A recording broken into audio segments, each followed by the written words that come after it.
এই সমস্যাটা হচ্ছে আমাদের সব করবে আলেম ওলামারা হইতে যাবেন সেটা, আর আপনারা ইসলাম সব করবেন, কিন্তু সব নামাজ কথা ইবাদত সব করবে কি খাওয়ার সময় যখন রাত করবে তখন ঘুমাইতে থাকবে না।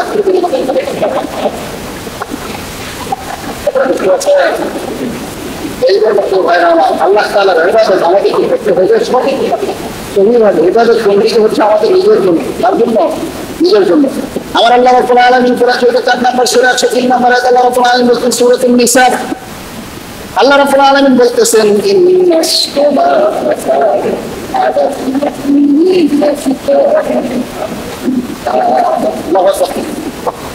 আল্লাহ রাব্বুল আলামিন বলতেছেন নিশ্চয় নামাজ মুমিনের উপর নির্ধারিত সময় খরচ করা হয়েছে, তার উপর নির্ধারিত সময়ে মুমিনের উপর নামাজ খরচ করা হয়েছে। আর এর আগে যেটা আমি বলতেছিলাম মধ্যবর্তী নামাজ, এখানে অনেক ওলামায়ে কেরাম একত্রিত হয়ে তারা ফয়সালা দিয়েছেন যে মধ্যবর্তী নামাজ সেটা আসরের না, কিসের নামাজ? আসরের নামাজকে যদি কাজা করে তারা আমার বিধান সমস্ত করে। আর কেউ যদি ইচ্ছাকৃত ভাবে এক ওয়াক্ত নামাজ ইচ্ছাকৃত ভাবে কাজা করে সেটা বুঝতে পারছেন, মনে করেন আপনার কাছে সবাই তো আমি জানি না, আমি কি আমি জানি না, আমার থেকে আপনারা বেশি বলেন নামাজ কাজা করে কি হয়ে গেল। আপনি দেখলেন এখন ইন্টারনেটে ইউটিউব ফেসবুকে কি আপনারা এগুলো নিউজ পান না? এক ওয়াক্ত নামাজকে যদি কাজা করে 80 হুকবা জাহান্নাম, কয়েকবা 80 হুকবা। রাসূল আকরাম সাল্লাল্লাহু আলাইহি সাল্লাম বলতেছেন, আবু দাউদ শরীফের হাদিস, মুসলমানদের সমস্ত ঘর আমার পোড়াইয়া দিতে ইচ্ছা করে, কিন্তু দুইটা কারণ আমি পোড়াইয়া দিতে পারি না। এক নাম্বার হচ্ছে ভয় করে নারী অর্থাৎ স্ত্রী লোক থাকার কারণে, আর 2 নাম্বার হচ্ছে ছোট বাচ্চা শিশু সন্তান থাকার কারণে ওই ঘরগুলো আমি পোড়াইয়া দিতে পারি না। যারা আযান শুনে নামাজে আসে না ওই সমস্ত ঘরগুলো আমার আগুন জ্বালাইয়া দিতে ইচ্ছা করে। কত বড় একটা কথা বলতে দেখছেন? যারা আযান শুনলো নামাজে আসলো না এই সমস্ত ঘরগুলো আমার পোড়াইয়া দিতে ইচ্ছা করে। কেন দেয় না? স্ত্রী লোক আর শিশু সন্তান থাকার কারণে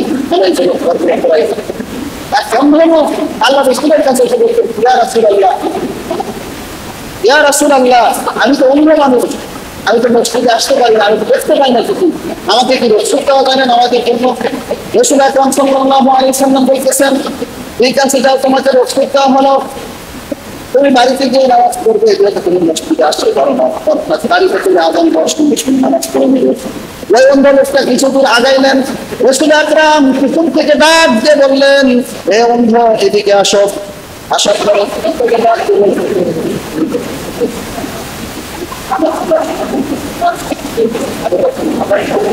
আযানের একজন অন্ধকে পর্যন্ত রসুল দেওয়া হয় নাই, কত করে একটা একজন অন্ধকেও কি করা হয় নাই, রসুল দেওয়া হয় না, দেখুন বাড়িতে নামাজ পড়ে। আর এখানে অনেক মানুষ আছে বাড়িতে আউজারি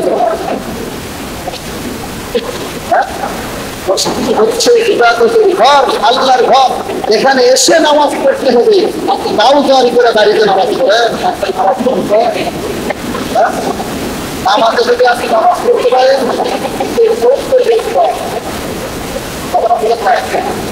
আমাদের নামাজ পড়তে পারে 27 দিন কম, 27 দিন কম, 27 দিন, আর কাজটা শুধু মাথায় রাখতে পারেন।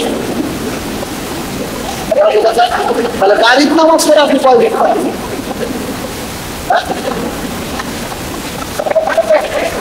গাড়িতে নামাজ করে আপনি কয় দিন পাবেন? আমাদের চিন্তা করতে হবে, এই চিন্তা ভাবনা করাটাই মুশকিল হয়ে যাবে।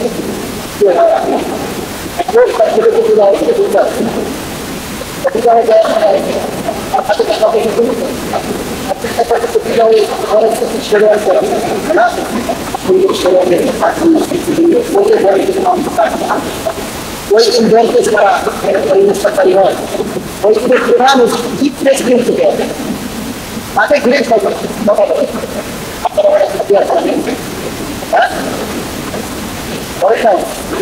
তাহলে বুঝলেন নাই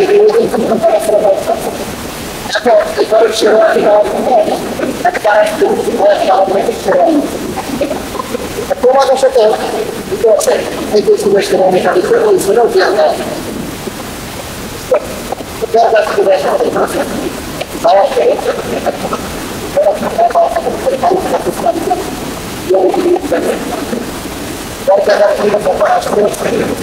আসার পরে পরে এখন পরবর্তীতে আসার পরে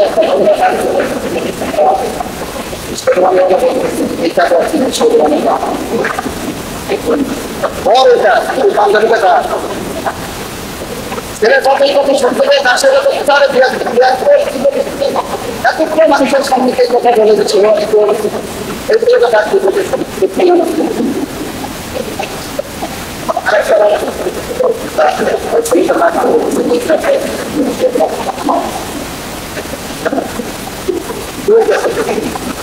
এটা বল কিন্তু সেখানেটা আমার আবার ওই ছেলেটা ঘুরতে আসা বলতেছে আলোচনা করতে বলে